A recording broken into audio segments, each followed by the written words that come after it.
આજે આપણે ધોરણ 10 માં ગુજરાતીમાં પાઠ 12 જેનું નામ છે ચોપડાની ઇન્દ્રજાળમાં અભ્યાસ કરીશું। આ સેમેસ્ટર 1 નું આપણે છેલ્લું ચેપ્ટર છે। હવે ટૂંક સમયમાં સેમેસ્ટરની પરીક્ષા આવશે એટલે દરેક જણ વિડિયોની સાથે સાથે અભ્યાસ કરતા રહેજો। તો સૌપ્રથમ આપણે જોઈએ કે ચોપડો એટલે શું। તો આપણે જે કંઈક લખીએ છીએ એ ચોપડાની વાત વિદ્યાર્થી મિત્રો આ પાઠમાં કરવામાં આવેલી છે નહીં। ચોપડો એટલે કયો ચોપડો કે જે હિસાબ રાખવાની નોંધ પોથી છે એ ચોપડાની અહીંયા વાત કરવામાં આવેલી છે કે પહેલાના સમયમાં જ્યારે એક વ્યક્તિ બીજી વ્યક્તિ પાસેથી વ્યાજે પૈસા લે ત્યારે આ ચોપડા રાખવામાં આવતા હતા। તો અહીંયા એ ચોપડાની વાત લેખકે પાઠમાં કરેલી છે। હવે બીજો શબ્દ આપણે જોઈએ કે ઇન્દ્રજાળ એટલે શું। તો ઇન્દ્રજાળ એટલે આપણને દરેકને ખબર છે કે એક પ્રકારની માયાજાળ કહી શકીએ, એક પ્રકારની કાવતરું કહી શકીએ। તો અહીંયા ચોપડાની ઇન્દ્રજાળ નો અર્થ થશે કે ચોપડાની ઇન્દ્રજાળ એટલે એવી જાળ, વ્યાજની એવી જાળ કે જેમાંથી ગરીબ વ્યક્તિ ક્યારે પણ છટકી શકતો નથી। તમારે આ પ્રશ્ન એક વાક્યના ઉત્તરમાં પૂછાય છે કે ચોપડાની ઇન્દ્રજાળ એટલે શું। બીજી રીતે આપણે જોઈએ તો ઇન્દ્રજાળ એ સમાસ થશે તત્પુરુષ સમાસ। કયો સમાસ થશે? તત્પુરુષ સમાસ કે ઇન્દ્રની જાળ। તો હવે આપણે જોઈએ કે આ પાઠના લેખક છે ચંદ્રકાંત પંડ્યા। ચ પરથી તમારે લેખકને યાદ રાખવાના કે ચ પરનો પાઠ આપણો કયો છે? ચોપડાની ઇન્દ્રજાળ। તો એના લેખક કયા છે? ચ પરથી છે ચંદ્રકાંત પંડ્યા। સાહિત્ય પ્રકાર છે આત્મકથા ખંડ અને સંદર્ભ ગ્રંથ છે બાનો ભીખુ। સંદર્ભ ગ્રંથ કયો છે? બાનો ભીખુ। વિદ્યાર્થી મિત્રો હજી સુધી કોઈએ જોડકા તૈયાર ના કર્યા હોય તો કરવા માંડજો, કારણ કે બોર્ડની પરીક્ષા લેવાશે અને લેવાશે, એટલે અત્યારથી મહેનત કરશો તો સારામાં સારા માર્ક્સ આવશે। હવે આ બાનો જે ભીખુ છે, ભીખુ એ ચંદ્રકાંત પંડ્યાનું ઉપનામ છે। ચંદ્રકાંત પંડ્યાનું ઉપનામ શું છે? ભીખુ। કે લેખકને ના બાને લેખક પોતે ખૂબ જ પ્રિય હતા। તો એ રીતે અહીંયા આગળ આપણે સંદર્ભ ગ્રંથ બાનો ભીખુમાંથી આ જે પાઠ છે એ પાઠ લેવામાં આવેલો છે। હવે સૌપ્રથમ વિદ્યાર્થી મિત્રો આપણે સાહિત્ય પ્રકાર વિશે અભ્યાસ કરી લઈએ કે આપણને નવલિકા કોને કહેવાય, નવલકથા કોને કહેવાય, ઉર્મી કાવ્ય કોને કહેવાય, પદ કોને કહેવાય, એ દરેક વિશે આપણે અગાઉના લેક્ચરમાં માહિતી મેળવેલી છે। હવે અહીંયા આ પ્રશ્ન ખાસ યાદ રાખજો કે આત્મ, આપણને દરેકને ખબર છે કે આત્મ એટલે શું? કે પોતાનું। કથા એટલે કથા અને ખંડ કે આત્મ એટલે કે પોતાના જીવનનો વૃત્તાંત એટલે આત્મકથા। યાદ રાખજો, એક વાક્યના ઉત્તરમાં પૂછાય કે આત્મકથા કોને કહેવામાં આવે છે? તો પોતાના જીવનનો વૃત્તાંત એટલે આત્મકથા। હવે આપણને દરેકને ખબર છે કે આત્મકથામાં વ્યક્તિ પોતાના જીવનની જે ઘટના છે, કથા છે, એનું વર્ણન કરે છે। પછી તમારા જીવનમાં કોઈ ખરાબ ઘટના બની હોય, તમે ચોરી કરી હોય, પાન મસાલા ખાતા હોય, તો એ બધું જ લખવું પડે તમારે। સત્ય ઘટનાઓનું વર્ણન કરવામાં આવે છે, એટલા માટે જ કીધું કે પોતાના જીવનનો વૃત્તાંત। એટલે વ્યક્તિ પોતાના જીવનની જે ઘટના કથા છે એ ઘટના કથાને જ્યાં સુધી લખવા ઈચ્છે ત્યાં સુધી એ લખી શકે છે। એ પોતે જ લખી શકે। તમે કે હું લખવા ઈચ્છીએ તો આપણે લખી શકીએ નહીં। આપણે જો લખવી હોય તો આપણા જીવનની અંદર જે કઈ બધી ઘટનાઓ બની છે એ ઘટનાઓને આપણે લખી શકીએ।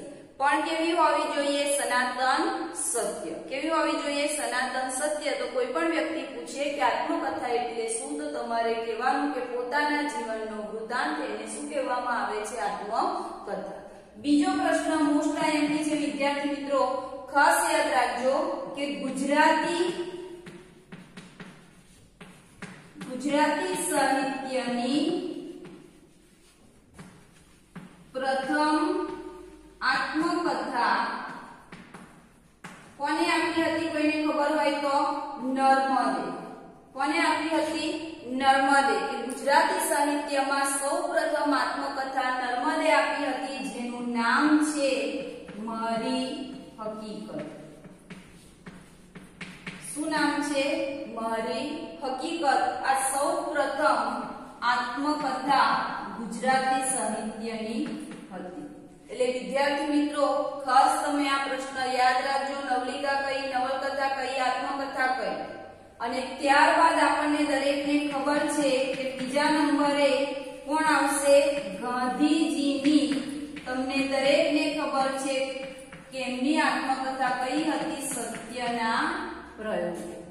કે ત્યારબાદ ગાંધીજીએ સત્યના પ્રયોગો વિશે આત્મકથા લખી અને સત્યના પ્રયોગો આત્મકથા સમગ્ર વિશ્વમાં ખૂબ જ પ્રખ્યાત બની હતી. આનો અભ્યાસ તમે ધોરણ 9 માં ચોરી અને પ્રાયશ્ચિત પાઠમાં કર્યો જ હતો કે ગાંધીજીએ ચોરી કરી હતી તો ચોરીનું પણ વર્ણન કરેલું છે. બીડી પીતા તો બીડીનું પણ એ વર્ણન લખે છે. એટલે ટૂંકની અંદર કહેવાનો અર્થ એટલો જ કે જીવનમાં જે કંઈ બધી ઘટના બની એ ઘટનાનું જેવું છે એવું જ વર્ણન લખવાનું, જેને આપણે શું કહીએ છીએ? આત્મકથા.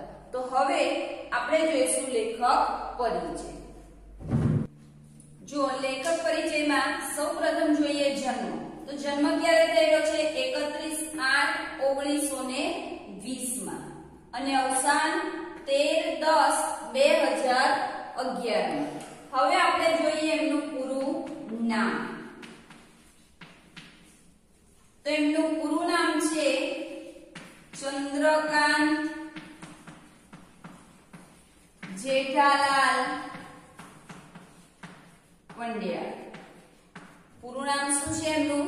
ચંદ્રકાંત જેઠાલાલ પંડ્યા. દરેકને યાદ રહે. તારક મહેતા સિરિયલને યાદ રાખવાની કે એમના પિતાજીનું નામ જેઠાલાલ છે અને ચોપડાની ઇન્દ્રજાળના જે લેખક છે ચ પરથી જ નામ છે એટલે ચંદ્રકાંત જેઠાલાલ પંડ્યા. હવે આપણે જોઈએ એમનું જન્મ સ્થળ. તો એમનો જન્મ વલસાડ જિલ્લાના ધરમપુરમાં થયો હતો. ક્યાં થયો હતો? વલસાડ જિલ્લાના ધરમપુરમાં. ત્યારબાદ આપણે જોઈએ અભ્યાસ. તો અભ્યાસમાં મુંબઈ યુનિવર્સિટીમાંથી ટીડીની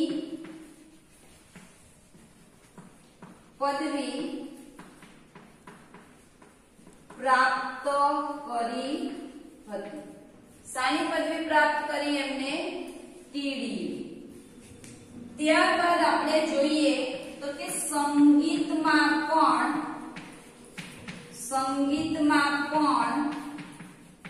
તેઓ નિપુણતા ધરાવે છે. કે લેખક હોવા છતાં પણ તેઓને સંગીત પણ ખૂબ જ પ્રિય છે. એટલે સંગીતમાં પણ તેમની માસ્ટરી જોવે એવી જોવા મળે છે. હવે આપણે જોઈએ એમનું કાર્ય. તો એમના કાર્યમાં આપણે જોઈએ તો હાલોલ અને નવસારીમાં શિક્ષક તરીકે કામગીરી કરતા હતા. કઈ જગ્યાએ? હાલોલ અને નવસારીમાં. અહીંયા વિદ્યાર્થી મિત્રો અંડરલાઈન કરી દેજો. એક વાક્યના ઉત્તરમાં પૂછાય છે કે હાલોલ અને નવસારીમાં શિક્ષક તરીકે કોણ કામગીરી કરતું હતું? તો કોણ આવશે? ચંદ્રકાંત પંડ્યા. ત્યારબાદ આપણે જોઈએ તો જે સામાજિક પ્રવૃત્તિઓ છે એ સામાજિક પ્રવૃત્તિઓના ક્ષેત્રમાં પણ તેમનું જે પ્રદાન છે એ પ્રદાન આપણને જોવા મળે છે, કારણ કે આ જે આત્મકથા છે એ આત્મકથામાં એમને સમાજને મદદરૂપ તેઓ થયેલા છે. તો ચલો આ થયો એમનો જીવન વિશેની માહિતી. હવે આપણે જોઈએ એમના સાહિત્ય સર્જન વિશે. તો વિદ્યાર્થી મિત્રો, આ એમનું સાહિત્ય સર્જન ખૂબ જ અગત્યનું છે, એટલે તમે મોસ્ટ આઈએમપી કરી દેજો, કારણ કે તમારે એક વાક્યના ઉત્તરમાં પૂછાઈ શકે. તો એમની પહેલી આપણે આત્મકથાનું નામ જોઈએ, બાનો ભીખુ ભાગ 1 અને 2. આ એમનું પહેલું પુસ્તક છે. ત્યારબાદ બીજું પુસ્તક છે સુદામે દીઠી દ્વારા મતી. બીજું પુસ્તક કયું છે? સુદામે દીઠી દ્વારા મતી. આ ક્યારે લખ્યું હતું તેમને? યુરોપ પ્રવાસ દરમિયાન. ક્યારે લખ્યું હતું? યુરોપ પ્રવાસ દરમિયાન. તમારે ઉલટી રીતે પૂછાશે કે ચંદ્રકાંત પંડ્યાએ યુરોપ પ્રવાસ દરમિયાન કયું પુસ્તક લખ્યું હતું? તો સુદામે દીઠી દ્વારા મતી. ચલો ત્રીજું પુસ્તક આપણે જોઈએ તો ઘડીક સંગ શ્યામ રંગનો. ત્રીજું પુસ્તક કયું છે? ઘડીક સંગ શ્યામ રંગનો. પહેલા સુદામા આયા, શ્યામ એટલે શ્રી કૃષ્ણ ભગવાન. તો સુદામાને યાદ રાખશો તો ત્રીજું પુસ્તક તમને ઓટોમેટિક યાદ રહી જશે. પહેલું તો તમને દરેકને ખબર છે કે બાનો ભીખુ ભાગ 1 અને 2. તો ઘડીક સંગ શ્યામ રંગનો એ ક્યારે તેમને લખ્યું? તો આફ્રિકાના પ્રવાસ દરમિયાન. ક્યારે લખ્યું હતું? આફ્રિકાના પ્રવાસ દરમિયાન તેમને ઘડીક સંગ શ્યામ રંગનો પુસ્તક લખ્યું હતું. અને ત્યારબાદ ચોથું પુસ્તક જોઈએ તો વસાહતીઓનું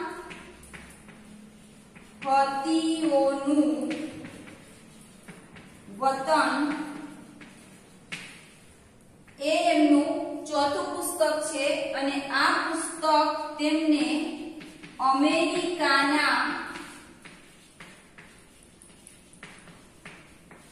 અમેરિકાના પ્રવાસ દરમિયાન લખ્યું હતું. તો સાહિત્ય સર્જનમાં વિદ્યાર્થી મિત્રો એમના આ 4 નોંધપાત્ર પુસ્તકો છે.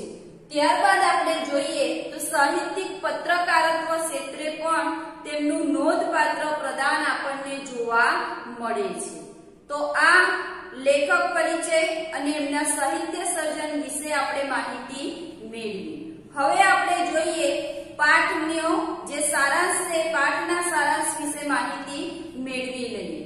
તો સૌપ્રથમ આપણે જોઈએ તો આ જે આત્મકથા છે એ આત્મકથા ખંડમાં ભીખુએ જોયેલી વ્યાજખોરી અને ગરીબી. ચંદ્રકાંત પંડ્યાએ આ વ્યાજખોરી અને ગરીબી વિશે આત્મકથા ખંડમાં વિદ્યાર્થી મિત્રો વર્ણન કરેલું છે કે જે સાહુકાર લોકો હતા એ સાહુકાર લોકો ગરીબ અને અજ્ઞાન પ્રજાનું શોષણ કરતા હતા. એ સમયે આવું સમગ્ર ગુજરાતમાં જ નહીં પણ સમગ્ર ભારતમાં પણ આ જે પ્રથા છે એ પ્રથા જોવા મળતી હતી કે સાહુકાર લોકો હતા એ સાહુકાર લોકો આ ગરીબ અને અજ્ઞાન પ્રજા ઉપર વ્યાજ પર વ્યાજ ચડાવતા જતા હતા. કે આ જે ચોપડાની ઇન્દ્રજાળ છે એ ચોપડાની ઇન્દ્રજાળમાં વ્યાજ પર વ્યાજ ચડાવતા જતા હતા. અને બીજી બાજુ આપણે જોઈએ તો બીજી બાજુ જે ગરીબ પ્રજા છે ગરીબ પ્રજા આ સાહુકાર લોકો તરફ વાત્સલ્ય ભાવ પ્રેમ ભાવ જોવા મળતો હતો. આ પાઠનું આપણે બીજું પાત્ર જોઈએ તો છે જીવડું. પાઠના મુખ્ય પાત્રો બે છે, એક ભીખુ અને બીજો છે જીવલો. બીજા જે પાત્રો આવે છે પાત્રની સમજૂતી આપણે પછીથી મેળવીએ, પણ આ જે જીવલો છે એ જીવલો પણ આ જે વ્યાજ છે એ વ્યાજનો ભોગ બનેલો હોય છે. જીવલાના પિતાજીએ પણ 300 રૂપિયા વ્યાજે લીધા હતા, એટલે જીવલો પણ આ ચોપડાની ઇન્દ્રજાળમાં ફસાયેલો છે. જીવલો દર વર્ષે લેખકને વ્યાજ પેટે કંઈક ને કંઈક પૈસા, કંઈક ને કંઈક બધી ચીજ વસ્તુઓ આપવા માટે જાય છે, પણ છતાં પણ એનું જે વ્યાજ છે એ વ્યાજ ઓછું થતું નથી. એટલે લેખક ચંદ્રકાંત પંડ્યા એટલે કે જે ભીખુ છે એ ભીખુએ બાળપણમાં જ આ વ્યાજખોરી અને ગરીબી જોઈ હતી. આ ગરીબી જોઈને લેખકનું હૃદય પરિવર્તન થઈ જાય છે અને લેખક આ જે જીવલાને પોતાને જે ચોપડાની ઇન્દ્રજાળ છે ચોપડાની ઇન્દ્રજાળમાંથી મુક્ત કરે છે કે આ જે ચોપડો હોય છે ચોપડાના બધા જ પાના ફાડી નાખે છે. ભીખુના માતા પિતા તરફથી પણ આ ચોપડાની ઇન્દ્રજાળનો અમલ થાય છે અને એ આપણે જોઈએ તો આ જે પાઠ છે એ પાઠનું જમા પાસું છે. અને એટલા માટે જ લેખકે છેલ્લા કહ્યું છે કે ચોપડાની ઇન્દ્રજાળ એટલે એવી જાળ કે વ્યાજની એવી જાળ કે જેમાંથી ગરીબ પ્રજા ક્યારે પણ મુક્ત થઈ શકતી નથી. તો આટલી બાબતોનો અભ્યાસ વિદ્યાર્થી મિત્રો આપણે પાઠના સારાંશમાં કરવાનો છે. હવે પાઠની થોડી વાર્તા સ્વરૂપે જોઈ લઈએ, ત્યારબાદ આપણે પાઠમાં આગળ અભ્યાસ કરીશું. જો આપણે સૌપ્રથમ પાત્રો સમજી લઈએ કે કયા કયા પાત્રો આવે છે, કારણ કે આ પાત્રો આપણે 4 માર્ક્સના જોડકામાં વિદ્યાર્થી મિત્રો પૂછાય છે એટલે હજુ સુધી ના તૈયાર કર્યા હોય તો તૈયાર કરવા માંડજો. તો પાઠનું મુખ્ય પાત્ર છે ભીખુ, બીજા નંબરનું પાત્ર છે જીવલો, ત્રીજા નંબરે આવે છે બા, ચોથા નંબરે આવે છે ગોવિંદ, પાંચમા નંબરે આવશે મોહમ્મદ અને રસી, અને છઠ્ઠા નંબરે આવશે દાસ કાકા. તો ટોટલ આટલા પાત્રો નો અભ્યાસ આપણે કરવાનો છે. કયા કયા? ભીખુ, જીવલો, બા, ગોવિંદ, મોહમ્મદ અને રસી અને દાસ કાકા. હવે જો ભીખુ એ કોણ છે તો લેખક પોતે. આ જે જીવલો છે જીવલાએ લેખકના પિતાજી પાસેથી કેટલા રૂપિયા? 300 રૂપિયા વ્યાજે લીધા હતા. ત્રીજું છે બા. આ જે બા છે એ લેખકના માતા છે. કોણ છે? લેખકના માતા. પછીનું પાત્ર છે ગોવિંદ. તો ગોવિંદ એ જીવલાનો દીકરો છે. ગોવિંદ એ કોણ છે? જીવલાનો દીકરો છે. ખાસ નામ યાદ રાખજો. એક વાક્યના ઉત્તરમાં તમારે આ પૂછાય છે કે જીવલાના દીકરાનું નામ જણાવો, તો એના દીકરાનું નામ શું છે? ગોવિંદ. ત્યાર પછીના પાત્રો છે મોહમ્મદ અને રસી. આ મોહમ્મદ અને રસી એ લેખકના મિત્રો છે. ભીખુના મિત્રો, ચંદ્રકાંત પંડ્યાના મિત્રો છે. કયા કયા? મોહમ્મદ અને રસી. અને છેલ્લું પાત્ર છે દાસ કાકા. આ દાસ કાકા જે છે એ દાસ કાકા લેખકના પિતાજીના જે ચોપડો હતો એ ચોપડાનો હિસાબ કિતાબ રાખનાર વ્યક્તિ છે. કે લેખકના પિતાજીના અવસાન પછી બધું જ કામ કોણ કરે છે? ચોપડાનું દાસ કાકા. તો આટલા પાત્રો આપણે પાઠમાં જોવાના છે. તો સૌપ્રથમ વિદ્યાર્થી મિત્રો આપણે જોઈએ તો આ પાઠમાં જે રાણીપરજ ગામ છે એ રાણીપરજ ગામની વાત કરવામાં આવેલી છે. હવે લેખકના પિતાજી જે છે એ લેખકના પિતાજીને એમના એક મિત્રએ સાહુકારી કરી પૈસા કમાવાની એક કળા બતાવી હતી. એટલે એમના પિતાજી જે છે એ એમના પિતાજી ગરીબ લોકોને વ્યાજે પૈસા આપતા હતા. હવે થોડાક વર્ષો બાદ લેખકના પિતાજીનું મૃત્યુ થાય છે.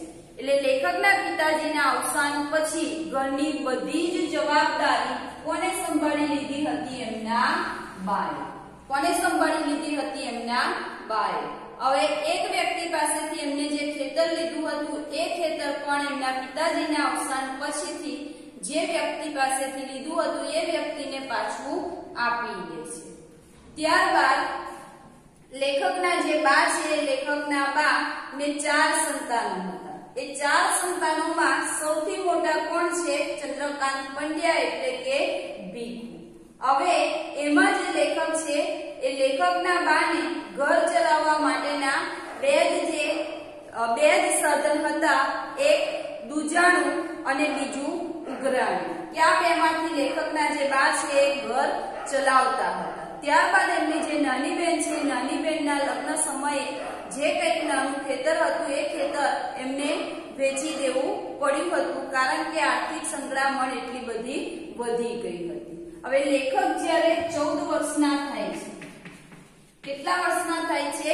14 વર્ષના. લેખક 14 વર્ષના થાય છે ત્યારે એમના બા એમને ઉઘરાણીએ મોકલે છે કે જેટલા લોકોનું જે વ્યાજ બાકી હોય છે એ વ્યાજ લેવા માટે લેખક જાય છે. એટલે લેખકને જ્યારે જાય છે ત્યારે લેખકના બા એમને ભાતામાં શક્કરપારા અને એવી કઈક વસ્તુ આપે છે. હવે આ ચોપડાની ઇન્દ્રજાળ છે, ઇન્દ્રજાળમાં જીવલો પણ ફસાયેલો હોય છે. હવે જીવલો બિચારો એટલો બધો ગરીબ છે, એટલો બધો ગરીબ છે એ મરગમાળનો છે. ધરમપુર નજીક જે મરગમાળ ગામ આવેલું છે ત્યાં રાણીપર જે કોમનો જીવલો છે, જીવલા પાસે પણ લેખકના વ્યાજે પૈસા નીકળે છે અને લેખકના બા જીવલા પાસે કડક ઉઘરાણી કરાવે છે, કારણ કે જીવલો બિચારો એટલો ગરીબ છે કે જે પૈસા આપી શકતો નથી. પણ એ પ્રામાણિક છે, એટલો બધો શુદ્ધ છે કે એવું વિચારે છે કે સાહુકારના છોકરાને આપદા પડવી જોઈએ નહીં. એટલે દર વર્ષે પોતાની ખેતરમાં અને વાડીમાં જે કંઈ બધી વસ્તુઓ પાકે, ગોળ, કેરીની સિઝનમાં કેરી, શાકભાજી, પછી જે પશુઓ હોય પશુઓ માટે ઘાસ, એવી જુદી જુદી વસ્તુઓ દર વર્ષે લેખકના ઘરે એમના બાને આપી જાય છે. પણ તેમ છતાં પણ લેખકના બા જિલ્લા ઉપર કડક ઉઘરાણી કરાવે છે. હવે જિલ્લાનો જ્યારે આવે છે લેખકના ઘરે ત્યારે એ પોતાના દીકરાને સાથે લઈને આવે છે. બીજી બાજુ જિલ્લાનું વ્યાજ પર વ્યાજ ચડતું જાય છે અને બીજી બાજુ એની પત્નીનું અવસાન થાય છે ત્યારે એ બીજા એક સાહુકાર પાસેથી ફરી પાછો વ્યાજે પૈસા લે છે. એક વ્યાજ તો એનું પૂરું થયું નથી અને બીજો એક સાહુકાર એ બનાવે છે. હવે એક રવિવારે જ્યારે લેખક જિલ્લાના ઘરે ઉઘરાણી કરવા માટે જાય છે ત્યારે જીવલો ઘરે હોતો નથી. 12 વાગે જ્યારે જીવલો પાછો આવે છે, લેખકને આવેલા જુએ છે તો એમને ખબર છે કે લેખકને શીરો ખૂબ જ ભાવે છે. ઘરમાં કશું હોતું નથી છતાં પણ તે પોતાની મોટી દીકરી પાસે ચોખા લડાવે છે, કોઈક જગ્યાએથી ગોળ લાવે છે અને લેખકને શીરો બનાવીને જમાડે છે. એટલું જ નહીં, પણ લેખક જ્યારે ઘરે પાછા જાય છે ત્યારે લેખકને ઠાંસીને થેલીઓ ભરી આપે છે અને તે જોઈને એક વાક્ય આવે છે કે મોડી નેતા વળી કાંકી કીચકેરી. કે લેખક જ્યારે લેખક પાસે જીવલા પાસે જ્યારે લેખક થેલી માંગે છે ત્યારે જીવલો કહે છે કે મોડી નેતા વળી કાંકી કેવી, કે જેને ત્યાં ખાવાનું જ ન હોય એને ત્યાં થેલું જેવું સાધન ક્યાંથી હોય. અને જ્યારે જીવલો આ વાક્ય કહે છે ત્યારે લેખકને ઘરે આવીને ઊંઘ આવતી નથી કે આ બિચારો કેટલો બધો ગરીબ છે, એને કશી ખબર પડતી નથી. અને એ વખતના જે સાહુકાર લોકો હતા એ સાહુકાર લોકોનું ગણિત હતું 17-95. એવું ખોટું ગણિત ગણીને આ જે અભણ અને અજ્ઞાન પ્રજા છે એમને આ રીતે સાહુકાર લોકો છેતરતા હતા. એટલે લેખક આખી રાત જાગે છે. બીજે દિવસ સવારે લેખક પોતાના બાને કહે છે કે બા તું ઝૂલાને એના દેવામાંથી મુક્ત કરી દે. પણ એમના બા કહે છે કે મૂળાના પતાકા જેવા પૈસા આપ્યા છે તો આમ કઈ મફતમાં આપ્યા નથી, એમ કઈ એને દેવામાંથી મુક્ત કરાય નહીં. એટલે લેખકને ત્યારે આંસુ આવી જાય છે. લેખક વિચારે છે કે ગમે તે કરીને પણ હું આ જીવલાને દેવામાંથી મુક્ત કરીશ. બાને વારે વારે કરે છે પણ બા માનતા નથી. ફરી પાછો એક દિવસ લેખક આ ચોપડો લઈને બેસે છે. ચોપડામાં જુએ છે તો 300 રૂપિયાનું આજે 1500 રૂપિયા જેટલું વ્યાજ થઈ જાય છે. કેટલા રૂપિયા જેટલું? 1500 રૂપિયા જેટલું વ્યાજ થઈ જાય છે. લેખક એવું વિચારે છે કે આ જે 1500 રૂપિયા તો જીવલાની 7 પેઢી પણ વસૂલ કરી શકવાની નથી. એટલે એક દિવસ એ દાસ કાકા પાસે આ બધો જ હિસાબ કિતાબ કરાવે છે. બા ના પાડવા છતાં પણ લેખક ચોપડાના બધા જ પાના ફાડી નાખે છે અને જીવલાને ચોપડાની ઇન્દ્રજાળમાંથી મુક્ત કરે છે અને ત્યાં આત્મકથા ખંડ આપણી શું થાય છે? પૂર્ણ થાય છે. તો આટલી વસ્તુ વિદ્યાર્થી મિત્રો આપણે આત્મકથા ખંડમાં અભ્યાસ કરવાનો છે. તો હવે આપણે પાઠની માહિતી નેક્સ્ટ લેક્ચરમાં જોઈશું.